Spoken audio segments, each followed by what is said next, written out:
الحمد لله رب العالمين والعاقبة للمتقين والصلاة والسلام على سيد المرسلين وعلى آله وأصحابه وأزواجه وأتباعه إلى يوم الدين. أما بعد،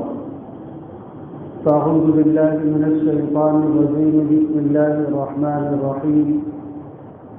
وما أرسلناك إلا رحمة للعالمين. صدق الله مولانا العلي العظيم.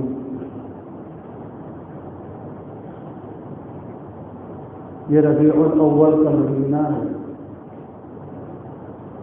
اور اس مہینے کے اندر اللہ رب العزت نے اپنے خزانے کی سب سے قیمتی کڑی جناب محمد مصطفیٰ صلی اللہ علیہ وسلم کو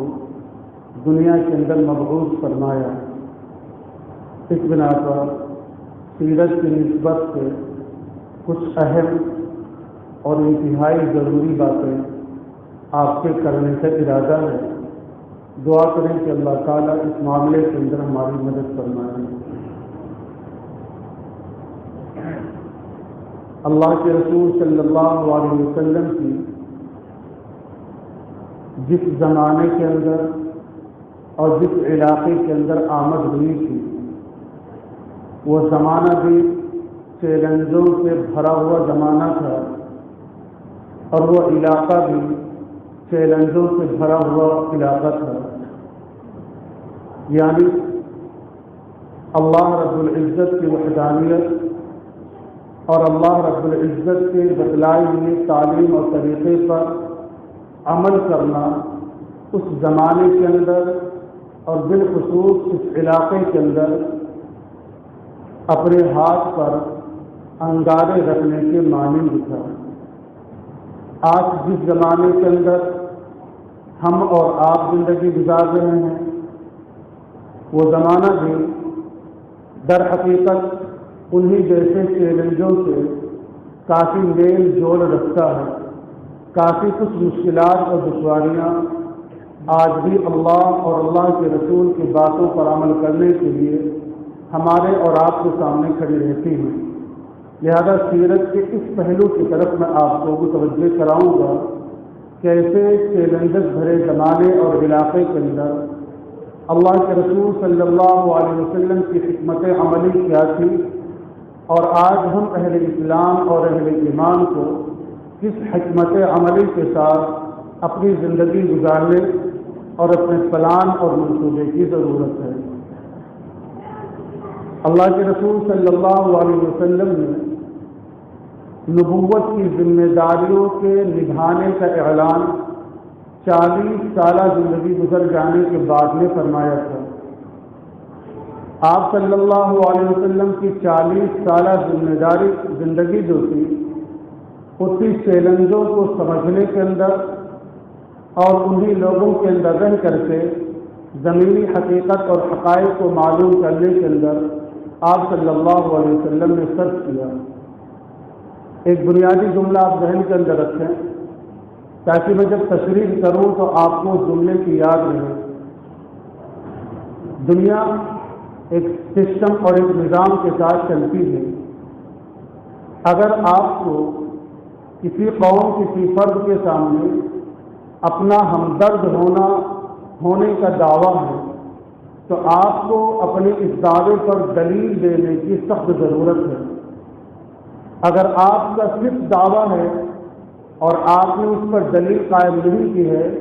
تو آپ کی باتوں کی طرف کوئی توجہ نہیں دی جائے گی. اور آپ نے اپنے ہمدرد ہونے کا دعویٰ کیا یا بعد میں کریں گے، لیکن ہمدرد ہونے کی دلیلیں آپ نے مضبوط قائم کر دی ہے تو لوگ آپ کی باتوں کے منتظر رہیں گے اور آپ کی زبان سے نکلی ہوئی باتوں پر وہ ضرور سوچنے پر مجبور اور آمادہ ہوں گے. چونکہ اللہ کے رسول صلی اللہ علیہ وسلم کو اللہ رب العزت نے رحمت للعالمین بنا کر کے دنیا کے اندر مبعوث فرمایا تھا اور آپ کو صرف مکے کے لوگوں کے سامنے نہیں بلکہ پوری دنیا کے سامنے اور صرف اس زمانے کے لوگوں کے سامنے نہیں بلکہ قیامت تک آنے والے لوگوں کے سامنے آپ کو اپنا رحمت للعالمین ہونا ثابت کرنا تھا۔ اس بنا پر آپ صلی اللہ علیہ وسلم نے اس کے لیے کیا حکمت عملی اختیار فرمائی، اس کو آپ سمجھنے کی کوشش کریں۔ 40 سالہ آپ صلی اللہ علیہ وسلم کی جو ابتدائی زندگی ہے، اس کے اندر آپ صلی اللہ علیہ وسلم قوم کے لوگوں کو کسی مشکل مسئلے کے اندر الجھا ہوا پاتے تھے تو آپ بحیثیت حکم تشریف لا جا کر کے اور ان کے درمیان انتہائی انصاف پر مبنی اور انتہائی اعتدال پر مبنی فیصلہ آپ صلی اللہ علیہ وسلم فرمایا کرتے تھے، جس میں دونوں فریقین آپ صلی اللہ علیہ وسلم کے اس فیصلے پر عمل کرنے کے لیے، اس کو ماننے کے لیے آمادہ ہو جایا کرتے تھے، حالانکہ آپ کے پاس قانون کی کوئی لاٹھی نافذ کرنے کی کوئی لاٹھی اور طاقت نہیں ہوا کرتی۔ آپ صلی اللہ علیہ وسلم کسی گھر کے اندر کسی معمولی درجے کی کسی بھی شخصیت، کوئی عورت ہو، کوئی بچہ ہو، کوئی بیمار ہو، اس کو آپ اگر پریشان حال سنتے تھے آپ اس کے گھر کے اندر تشریف لے جاتے، اگر وہ بیمار ہوتی تو آپ اس کی عیادت فرماتے، اس کو کسی مالی اعانت اور مدد کی ضرورت ہوتی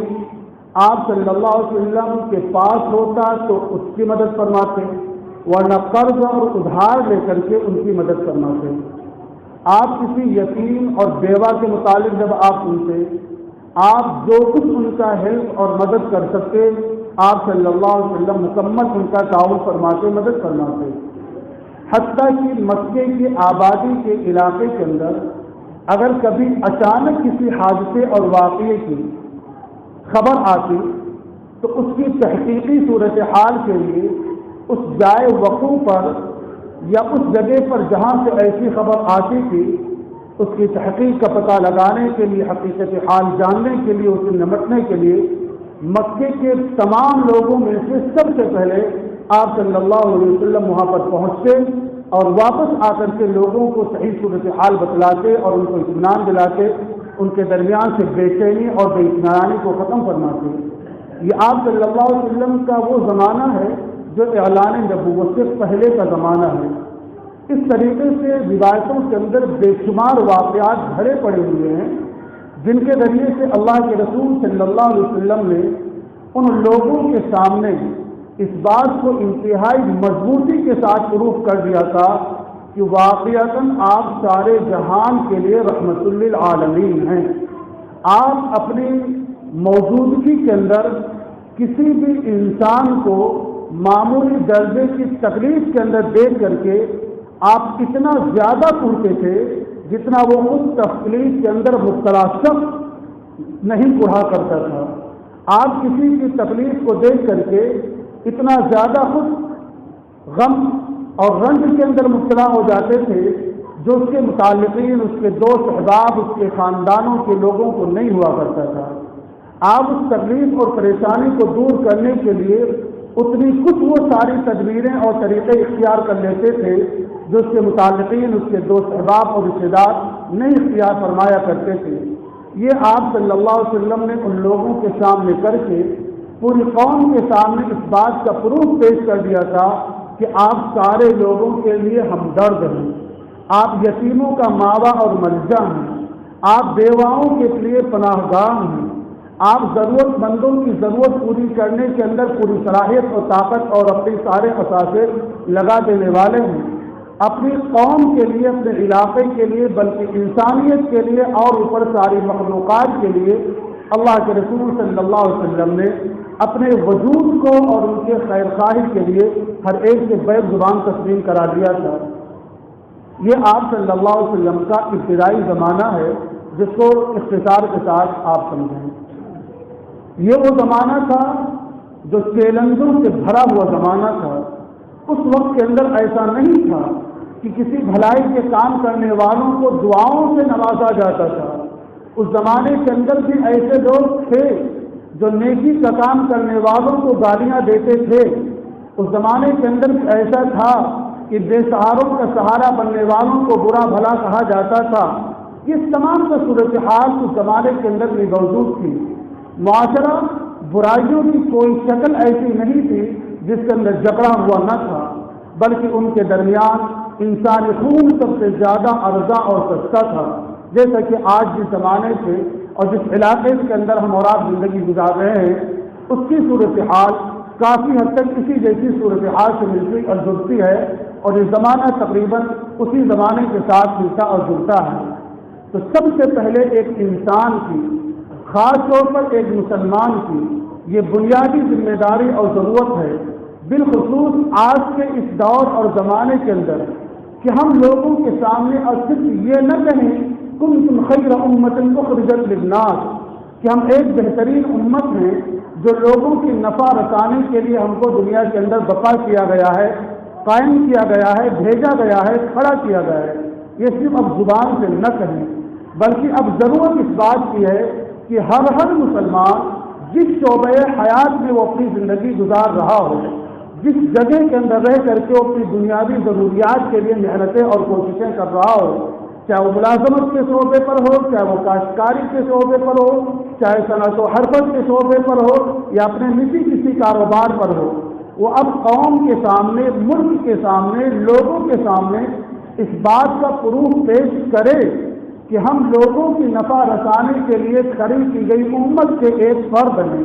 ہم لوگوں کو فائدہ پہنچانے جانے والی امت جو اللہ تعالیٰ نے دنیا کے اندر بھیجا تھا، اس کا ایک معمولی فرد اور اسی جماعت سے تعلق رکھنے والے، اسی امت سے تعلق رکھنے والے ہم ایک قوم اور ایک جماعت ہے، ہم ایک فرد ہیں. یہ زبان سے کہنے کی نہیں، اب عملی طور پر پروف کرنے کی ضرورت ہے، کیونکہ اس چیلنجوں کے زمانے کے اندر صرف زبانی دعووں سے کوئی کام نہیں چلا کرتا ہے. جب زمانہ، یہ تو امن و امان کا زمانہ ہوتا ہے، کہ امن و امان کے زمانے کے اندر زبانوں سے باتیں کہی جاتی ہیں، لیکن جب مقابلے کا وقت آ جاتا ہے، میدان جب سج جاتا ہے، تو وہاں پر اب زبان نہیں بلکہ وہاں پر عمل اور کیریکٹر اور کردار کی ضرورت ہوتی ہے. اپنے حکمت عملی، اپنے مدبرانہ فیصلے، اپنی بہادری، اپنی شجاعت، اپنی دانش مندی، ان تمام تر چیزوں کی میدان کے اندر ضرورت ہوتی ہے. اس وقت محض باتوں کی ضرورت نہیں ہوتی. اس بنا پر ابتدائی بالکل دور کے اندر اللہ کے رسول صلی اللہ علیہ وسلم نے اپنے قول اور کیریکٹر کے ذریعے، اپنے اخلاق اور کردار کے ذریعے اللہ کے رسول صلی اللہ علیہ وسلم نے لوگوں کے سامنے یہ ثبوت پیش کیا تھا. آج بھی مسلمان ان چیلنجوں سے بہت آسانی کے ساتھ اور بہت جلد اس وقت بھی آزما ہو سکتا ہے اور باہر آ سکتا ہے جب عملی طور پر پروف پیش کرنا شروع کرے. ایک مثال آپ نے پڑھا ہوگا اور بارہا سنا ہوگا، اس جیسی کئی مثالیں، کئی تاجروں کی ذکر کی جاتی ہے. ایک تاجر جس کی ایک کرانے کی دکان تھی، مسلمان، کرانے کی جب مارکیٹ ہوتی ہے تو بہت ساری دکانیں ہوتی ہیں، مارکیٹ وہی کامیاب ہوتی ہے. کسی کرسچن نے بھی اسی مارکیٹ کے اندر اپنی کرانے کی دکان کھڑی کیا، دکان اس نے لگایا. ایک خریدار، گراہک اپنی کرانے کی ضرورت کو پورا کرنے کے لیے اس مسلمان کرانے کی دکان والے کے پاس آیا اور اس نے جو کا سودا کیا. ریٹ پوچھا، اس نے ریٹ بتلایا. مال دیکھنا چاہا، اس نے مال دکھایا. جب ریٹ اور مال اس کو پسند آ گیا، بھاؤ طے ہو گیا، جب اس نے مال تول کر کے دینے کی بات کی تو اس نے سامنے والی اپنے کرسچن بھائی کی دکان کی طرف اشارہ کیا، اس مسلمان کرانے والے نے، کہ آپ یہ جو کا سامان آپ کو اسی ریٹ میں، اسی قسم کا مال آپ کو اس کے پاس بھی مل جائے گا. آپ میری رائے لیں گا، میری بات مان لیں تو مجھ پر احسان ہوگا کہ آپ جا کر کے یہ سامان اس کرانے کی دکان سے خرید لیں. وہ گیا، اس نے جا کر وہاں بھی نام پوچھا ہوگا، تو اس نے جب نام بتایا تو وہ کرسچن دھرم کا فالوور تھا. اس نے وہاں سے سامان خریدا.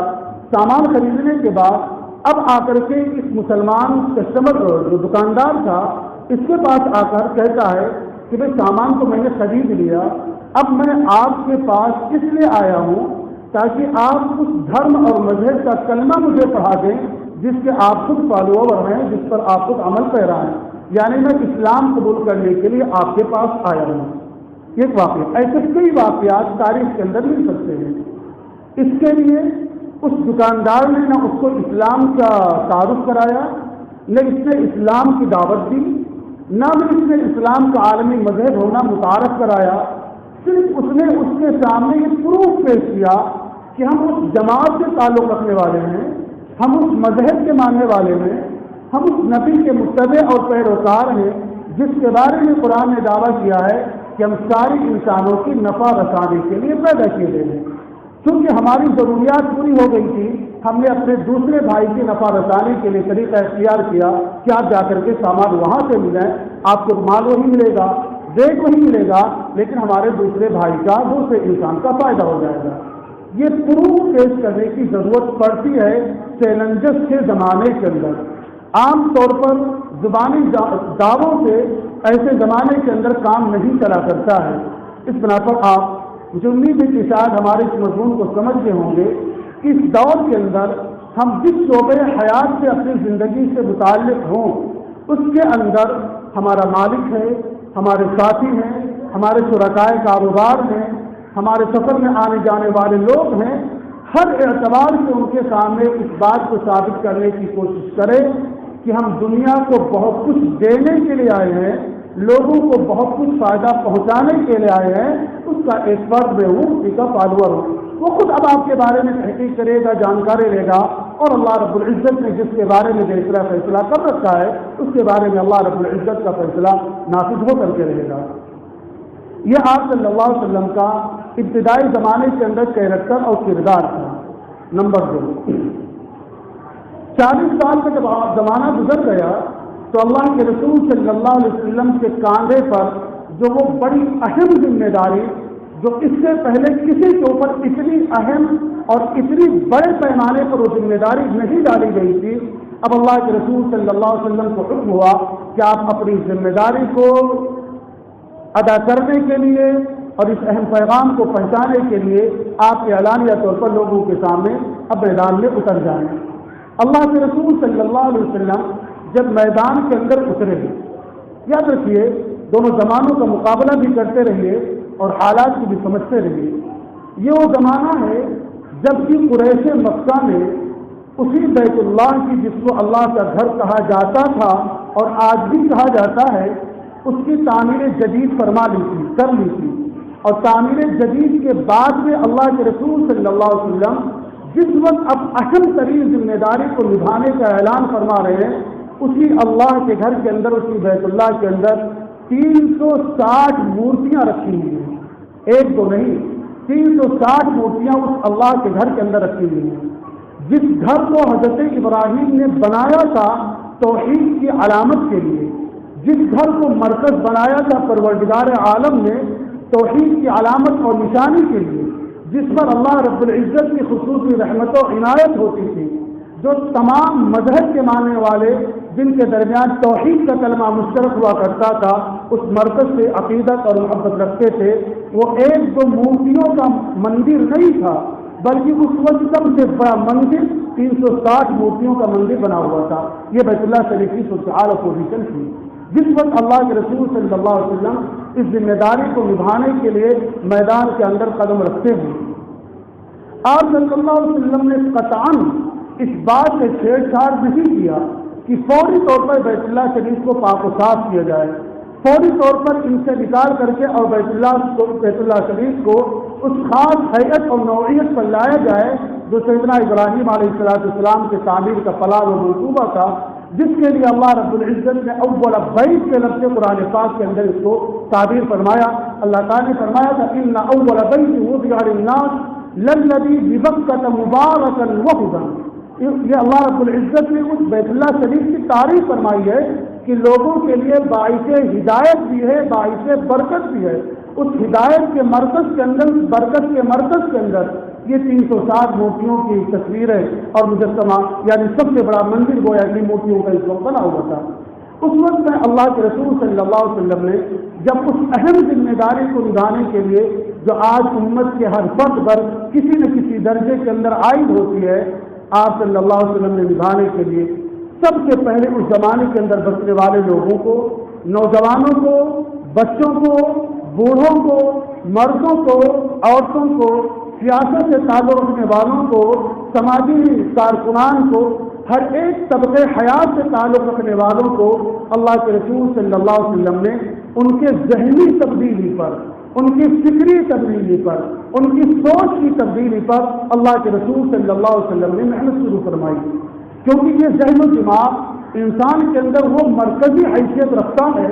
کہ ذہن و دماغ کے اندر جو بات بیٹھتی ہے اسی کے مطابق انسان کے اعمال بھی صادر ہوتے ہیں، اسی کے مطابق انسان کی باتیں بھی صادر ہوتی ہیں، اسی کے مطابق انسان کے کیریکٹر اور اخلاق کا مظاہرہ بھی ہوتا ہے۔ یہ ذہن اس کا مرکز ہوا کرتا ہے۔ اس بنا پر اللہ کے رسول صلی اللہ علیہ وسلم نے سب سے پہلے انسانوں کے اندر ذہنی تبدیلی، ذہنی بدلاؤ، فکری سوچ کے اوپر آپ صلی اللہ علیہ وسلم نے محنت فرمائی۔ آپ صلی اللہ علیہ وسلم نے لوگوں کے سامنے ایک جملہ ارشاد فرمایا، یا ایھا الناس قولوا لا الہ الا اللہ تفلحوا، اے لوگوں تم اس بات کا اقرار کر لو کہ ذات واحد کے علاوہ کوئی معبود برحق نہیں ہے، تمہاری زندگی کامیاب ہو جائے گی۔ آپ نے قرآن پاک میں اس جملے کو مختلف انداز کے اندر مختلف موقع کے اوپر تعبیر فرمایا ہے، وَإِلَٰهُكُمْ إِلَٰهٌ وَاحِدٌ لَا إِلَٰهَ إِلَّا هُوَ الرَّحْمَٰنُ الرَّحِيمُ، تمہارا معبود حقیقی صرف ایک معبود حقیقی ہے۔ لیکن قرآن پاک کے اسلوب پر، اس کے طریقہ استدلال پر غور کریں تو ایمان کے اندر قوت، ایمان کے اندر پختگی اور مضبوطی محسوس ہوتی ہے کہ قرآن پاک نے کسی موقع پر دو چند جگہوں کے بجائے بیشتر مقامات پر معبود کے ایک ہونے کی کوئی دلیل نہیں پیش کی ہے۔ دعوت تو قرآن پاک نے اس بات کا کیا کہ تمہارا معبود ایک ہے، لیکن جو دلیلیں قرآن پاک نے دی ہیں وہ تمہارے پروردگار کے ایک ہونے کی دلیلیں پیش کی ہیں۔ رب کے ایک ہونے کی بے شمار سینکڑوں بلکہ ہزاروں لاکھوں دلیلیں قرآن پاک نے پیش کی ہے، اور دعویٰ اس بات کی طرف کیا گیا ہے کہ تمہارا معبود ایک ہے۔ رب کے تعارف سے قرآن پاک نے معبود حقیقی کے ایک ہونے کی طرف لوگوں کے ذہنوں سے منتقل کیا ہے، کیونکہ وہ مکے کی آبادی بلکہ کسی بھی زمانے کے اندر لوگ ہوں، آپ آج اپنے ملک کے کفار و مشرکین سے، دیگر مذہب کے ماننے والوں سے اگر آپ پوچھیں گے آسمانوں کو پیدا کرنے والا خالق کون ہے، وہ بھی کہیں گے بھائی خالق تو ایک ہی ہے۔ اس دنیا کے نظام و سسٹم کو چلانے والا مالک کون ہے، وہ بھی کہیں گے مالک تو ایک ہی ہے۔ ہر مذہب کے اندر، ہر طریقے کے اندر جو لادین ہیں ان سے بحث نہیں، لیکن جو کسی بھی مذہب کے فالوور ہیں وہ ان تمام تر چیزوں کے اندر ایک ہی کو تسلیم کرتے ہیں۔ لیکن رب تمہارا ایک ہے یہ وہ ماننے کے لیے تیار نہیں ہے۔ اس بنا پر قرآن پاک نے پروردگار کے ایک ہونے پر، رب کے ایک ہونے پر بے شمار دلیلیں پیش فرمائی۔ ان فی خلق السماوات والارض واختلاف اللیل والنہار والفلک التي تجری فی البحر بما ينفع الناس وما انزل اللہ من السماء من ماء فاحیا به الارض بعد موتها، ایسی بے شمار آیتیں ہیں جس کے اندر اللہ رب العزت نے لوگوں کے ذہنوں کو منتقل فرمایا کہ آسمان اور زمین کے پیدائش کے اندر تم غور کرو، آسمان اور زمین کے درمیان چلنے والی ہواؤں کے اندر تم غور کرو، رات اور دن کے تبدیلی کے اندر گھٹنے اور بڑھنے کے اندر تم غور کرو، آسمان سے اترنے والے بارش کے نظام کے بارے میں تم غور کرو، اس بارش کے ذریعے سے زمین میں جو تبدیلی آتی ہے بارش آنے کے بعد اور بارش سے پہلے، اس تبدیلی کے اندر تم غور کرو۔ آگے قرآن کہتا ہے ان فی ذلک لآیات لقوم یعقلون، اگر تمہارے پاس عقل کا بھی کچھ حصہ ہوگا تو ایک نہیں لآیات، بے شمار نشانیاں تمہارے چند اس بات کی ملیں گی کہ تمہارا پروردگار ایک ہے۔ جب انسان پروردگار کے ایک ہونے پر آ جاتا ہے تو معبود کو ایک ماننے میں کسی قسم کی کوئی رکاوٹ نہیں رہ جاتی ہے، کیونکہ پروردگار کئی مانتے ہیں۔ اس بنا پر خالق ایک، مالک ایک، رازق ایک ہونے کے دعوے کے باوجود جب عبادت کی باری آتی ہے تو سینکڑوں اور ہزاروں کی پرستش اور عبادت پر وہ مجبور ہوتے ہیں کہ انہوں نے پروردگار کئی مان رکھا ہے۔ جیسا دوسرے لوگوں کے اندر ہے ایسا ہمارے ملک کی بھی صورتحال یہی ہے۔ اس بنا پر دوسرے درجے کے اللہ کے رسول صلی اللہ علیہ وسلم نے جو محنت فرمائی وہ لوگوں کی سوچ کے اوپر محنت، لوگوں کی فکر کو بدلنے کی محنت، ان کے سامنے سوالات ہوں، اور یہ اللہ رب العزت کی طرف سے چیلنجز جہاں پر ایک امتحان ہوا کرتے ہیں وہیں پر سمجھدار قوموں کے لیے ایک نعمت بھی ہوا کرتے ہیں۔ چیلنجز کے زمانے کے اندر دو قسم کے لوگ ہوتے ہیں، ایک تو وہ ہوتے ہیں جو سمجھدار ہوتے ہیں، اور ایک وہ ہوتے ہیں جو سمجھداری کا ثبوت نہیں بلکہ حالات کے ساتھ سمجھوتا کرنے والے لوگ ہوتے ہیں۔ وہ لوگ کبھی کامیاب نہیں ہوتے جو حالات کے سامنے سمجھوتا کر کے اور اپنے ہاتھ اور پیر کو ڈھیلے کھڑے ہو جاتے ہیں۔ ایسے لوگ تاریخ کے صفحات سے بھی مٹا دیے جاتے ہیں، اور ایسے لوگوں کا کسی تبدیلی اور بدلاؤ کے اندر بھی کہیں دور دور تک کے نہ ان کی کوئی قربانی ہوتی ہے، نہ ان کا کوئی عمل دخل ہوتا ہے، نہ ان کا کوئی تذکرہ ہوتا ہے۔ چیلنجز کے زمانے کے اندر کامیاب وہی قومیں اور وہی لوگ ہوتے ہیں، تاریخ کے اندر بھی وہی جگہ پاتے ہیں، اور اس دنیا کے صفحات کے اوپر بھی انہیں کو یاد کیا جاتا ہے۔ اور انہوں نے اگر اس عقیدے کے ساتھ جس کے ساتھ اللہ رب العزت اس دنیا کو بنایا ہے اور اس کے اوپر چلنے کے پابند کیا ہے، تو آخرت کی زندگی کو بھی کامیاب کرنے والے ہوتے ہیں۔ اس بنا پر جب حالات مشکل آئیں، زمانے جب چیلنجوں سے بھرے ہوئے ہوں، اسلام نے ہماری تربیت کی ہے ہمارے پیر ڈگمگانے نہیں چاہیے، ہمارے ایمان کے اندر کمزوری نہیں پیدا ہونی چاہیے، ہمیں اسلام کے کسی مقتضیات کے تقاضے اس اوپر کبھی قسم کے سچوپن کے اندر مبتلا نہیں ہونا چاہیے، بلکہ اور مضبوطی کے ساتھ اور سمجھداری کے ساتھ مزید جرأت اور بہادری کے ساتھ حکمت پلان اور منصوبے کے ساتھ پورے حوصلے کے ساتھ میدان کے اندر دانشمندی اور سمجھداری کے ساتھ اتر کر کے ان چیلنجوں کا مقابلہ کرنا چاہیے۔ اس کے مقابلے کی ایک شکل میں نے آپ کے سامنے رکھی کہ اول درجے کے اندر صورتحال ہماری یہ ہو کہ ہم ذہنی بدلاؤ، ذہنی تبدیلی اور لوگوں کی فکر اور سوچ کے اندر بدلاؤ لانے کی اپنے بھی اور لوگوں کے زمانے کے اندر بھی کوشش کریں۔ یہ اللہ کے رسول صلی اللہ علیہ وسلم کی سیرت کا دوسرا حصہ ہے۔ لہٰذا میں نے آپ کے سامنے دو بات ذکر کی۔ نمبر ایک، پہلی بات میں نے آپ کے سامنے ذکر کی کہ ہمیں اور آپ کو چیلنجز بھرے زمانے کے اندر اس بات کا ثبوت پیش کرنا ہوگا، اس بات کی دلیل قائم کرنی ہوگی کہ ہم واقعتاً خیر امت ہیں، ہم لوگوں کی نفع رسانی کے لیے بھیجے گئے ہیں، ہم کسی کے اوپر بوجھ نہیں بنتے، ہم دوسروں کا بوجھ اتارنے والے ہیں۔ ہم کسی کو نقصان پہنچانا تو دور کی بات ہے، کسی کے نقصان اور تکلیف کو دیکھ کر کے ہم خود نقصان اور تکلیف کو اٹھا لیتے ہیں، لیکن دوسروں کو نقصان اور تکلیف کے اندر دیکھنا گوارا نہیں کرتے ہیں۔ یہ پہلے اول درجے کے اندر ہماری اس بات کی طرف محنت ہو کہ ہم اپنے ملک کے اندر بسنے والے تمام برادران وطن کے ساتھ ان کے ساتھ ہمارا ویوہار، برتاؤ اور طریقہ ہمارا یہ ہو۔ نمبر دو، پھر اگلا قدم ہمارا پوری حکمت مندی، دانش مندی، سمجھداری اور شعور کے ساتھ میں وہ ذہنی فکر اور ذہنی تبدیلی ہو جو مخلوقات کے تعلقات کو اللہ واحد خالق کے ساتھ جوڑنے والی ہو۔ سب سے بڑی ذمہ داری یہ ہوتی ہے کہ تمام معبودان باطلہ سے عقلی طور پر، فکری طور پر، شعور کے طور پر ان کے ذہنوں کو ایک معبود برحق کی طرف، ایک پروردگار کے تعارف کے توسط سے ان کے ذہنوں کو اس بات کی طرف منتقل کیا جائے۔ یہ سیرت سے ہمیں اور آپ کو سبق ملتا ہے ان دونوں چیزوں کو۔ ہم نے شروع کے اندر آپ سے کچھ چیزیں کمپیئر کرانے کی کوشش کی تھی کہ مکے کی زمین کی جو صورتحال تھی، آج ہمارے ملک کی زمین کی صورتحال تقریباً کچھ ایسی ہی ملتی جلتی ہے۔ جو زمانہ اس وقت میں تھا اسی جیسے زمانے سے آج کا زمانہ بھی کافی حد تک ملتا اور جلتا ہے۔ اس بنا پر ہمیں اپنی حکمت عملی بنانے کے لیے بہت زیادہ کسی محنت اور مشقت کی بھی ضرورت نہیں ہے، بلکہ سیرت کے ان حصوں کے اندر جھانک کر کے اللہ کے رسول صلی اللہ علیہ وسلم کی کیا حکمت عملی تھی، آپ کا پلان اور منصوبہ کیا تھا، ہمیں اس کو طے کرنے کی اور اس پر اترنے کی اور عمل کرنے کی ضرورت ہے۔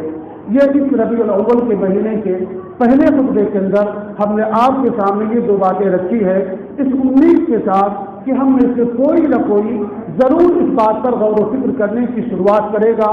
ضرور اس پر سوچے گا، اس کی حد تک جو کچھ ہو سکتا ہے وہ آپس میں دوستوں سے، اپنے گھر والوں سے، اپنے کاروبار والوں سے، اپنی اٹھک اور بیٹھک کی نشستوں کے اندر اس بات پر ڈبیٹ کرے گا، اس بات پر بحث کرے گا کہ ہم کس زمانے سے گزر رہے ہیں، اس زمانے کے اندر بحیثیت مسلمان ہماری کیا ذمہ داری ہوتی ہے، ہم اپنے اندر کیا بدلاؤ لانے کی کوشش کریں۔ بس میں ایک بات کہہ کر کے اپنی بات کو ختم کر دیتا ہوں تاکہ ہمیں عمل کرنے کی سہولت حاصل ہو جائے۔ اس وقت کے اندر یہ ہم نے جو بات رکھی ہے دونوں باتیں اجتماعی نظم سے متعلق تھی۔ انفرادی طور پر جو اسلام نے اس وقت کے اندر ہماری اور آپ کی ذمہ داری تربیت فرمائی ہے وہ اللہ کے رسول صلی اللہ علیہ وسلم پر قرآن کی وہ ابتدائی آیتیں ہیں جو فترت وحی کے متصل بعد نازل ہوئی. یا ایھا المزمل قم اللیل الا قلیلا نصفہ او انقص منہ قلیلا او زد علیہ ورتل القرآن ترتیلا انا سنلقی علیک قولا ثقیلا.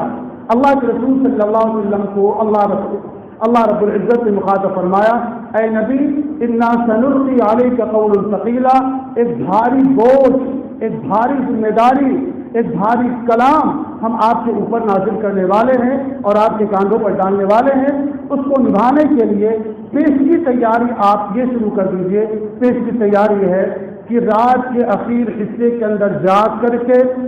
آدھی رات، 2/3 رات، 1/3 رات، آدھی رات سے کچھ زیادہ، جتنا کچھ ہو سکے. بعد میں قرآن نے اس کے اوپر آسانی کر دی، آپ جاگ کر کے قرآن پاک کی تلاوت کیجیے. یعنی رات کے اس حصے کے اندر جاگ کر کے